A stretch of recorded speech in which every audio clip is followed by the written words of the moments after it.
So இப்போ part 2 video தான் பார்க்குறீங்க. அதாவது லைனிங் ப்ளவுஸு ஸ்டிச்சிங் வீடியோக்கான ஒரு டிப்ஸ் அண்ட் ட்ரிக்ஸ் தான் போய்கிட்டு இருக்கு.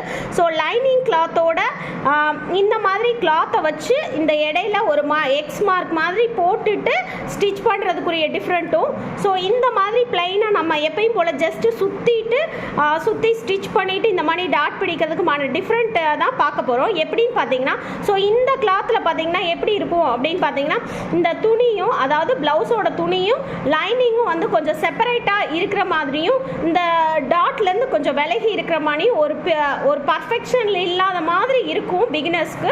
ஸோ இந்த மாதிரி ட்ரை பண்ணிட்டு பண்ணும்போது, அதாவது இந்த மாதிரி எக்ஸ் மார்க் மாதிரி பெரிய தையல் வச்சு 2 ஸ்டிச் போட்டுட்டு அதுக்கப்புறம் இந்த 3 டாட் பிடிச்சிட்டு இந்த கப் ஷேப்பை பார்த்தீங்கன்னா லைனிங் கிளாத்தும் இதோட கிளாத்தும் ஒரே மாதிரி தான் இருக்கும். கொஞ்சம் கூட அசைஞ்ச மாதிரி இருக்காது. இது காட்டன் ப்ளவுஸ்க்கு ஈக்குவலாக பர்ஃபெக்ஷனாக இருக்கும். ஸோ பிகினர்ஸ் ட்ரை பண்ணி சொல்லுங்கள்.